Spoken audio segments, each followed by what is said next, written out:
అమెరికాలో John F Kennedy assassination సంబంధించిన files కొన్ని డీక్లాసిఫై అయ్యాయి. డొనాల్డ్ ట్రంప్ ఎలక్షన్ క్యాంపెయిన్లో భాగంగా నేను గనక అమెరికన్ ప్రెసిడెంట్ అయితే జాన్ ఎఫ్ కెనడీ అసాసినేషన్ సంబంధించి ఫైల్స్ డీక్లాసిఫై చేస్తానని చెప్పి అప్పుడు ప్రామిస్ చేశారు. అదే దిశగా ఆ ఫైల్స్ రీసెంట్గా డీక్లాసిఫై అయ్యాయి. దాదాపు 80,000 పేజెస్ ఉన్న కొన్ని డాక్యుమెంట్స్ రిలీజ్ అయ్యాయి. ముఖ్యంగా జాన్ ఎఫ్ కెనడీ నవంబర్ 1963లో ఆయన టెక్సస్ స్టేట్లో డల్లాస్లో అసాసినేషన్ గురయ్యారనమాట. ఆయన చంపింది లీ హార్వే ఆస్వాల్డ్. ఇతను ఆ 2 రోజుల తర్వాత ఇతను కూడా చంపేశారు, అది వేరే విషయం. అసలు లీ హార్వీ ఆస్వాల్డే చంపారా? ఆస్వాల్డ్ వెనకాల ఎవరన్నా ఉన్నారా? దీని వెనకాల సిఐఏ కుట్ర ఏదన్నా ఉందా? ఇలాంటి చర్చ చాలా జరుగుతుంది. ఇంకా కూడా కాన్స్పిరసీ థీరీస్ అన్నీ కూడా ఇంకా నడుస్తూనే ఉంటాయి. ఎప్పుడు కూడా జాన్ ఎఫ్ కెనడీని ఎవరు చంపారనే క్వశ్చన్ మీద అమెరికన్స్లో చాలా సస్పెషన్ ఉంటుంది అనమాట. దీనికి సంబంధించి ఇప్పటికి కూడా అసలు సిఐఏ దీని వెనకాల ఉందా అని కూడా చాలామంది అక్కడ భావిస్తూ ఉంటారు. ఇవన్నీ పక్కన పెడితే ఈ కొత్తగా 80,000 పేజీల డాక్యుమెంట్స్ రిలీజ్ అయితే దానిలో పెద్దగా అంటే ఖచ్చితంగా ఎవరిదో ప్రమేయం ఉంది అని చెప్పే డాక్యుమెంట్స్ ఏమి లేవు.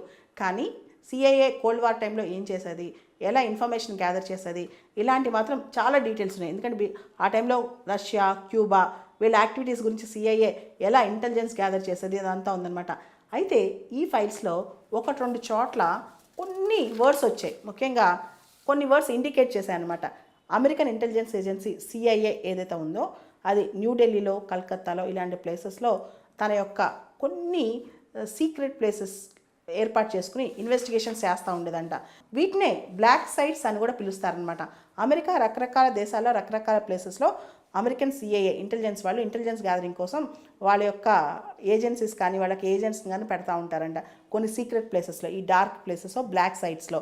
దీనిలో ముఖ్యంగా ఇండియాలో న్యూఢిల్లీ, కలకత్తా, పాకిస్తాన్లో రావల్పిండి, శ్రీలంకలో కొలంబో, ఇరాన్లో తెహ్రాన్, సౌత్ కొరియాలో సియోల్, జపాన్లో టోక్యో ఇలాంటి కొన్ని ప్లేసెస్లో వాళ్ళ ఏజెంట్స్ అప్పట్లో ఆపరేట్ చేసేవాళ్ళని చెప్పి ఈ ఫైల్స్లో కొన్ని ఇండికేషన్స్ వచ్చాయి. దీంతో అందరూ కూడా నిజంగానా, ఇది నిజమేనా, అమెరికన్ సిఐఏ ఇంత ఇంటెలిజెన్స్ ఇలాంటి ప్రాంతాల నుండి గ్యాదర్ చేస్తుంటుందా, దీని మీద క్వశ్చన్స్ వస్తాయి.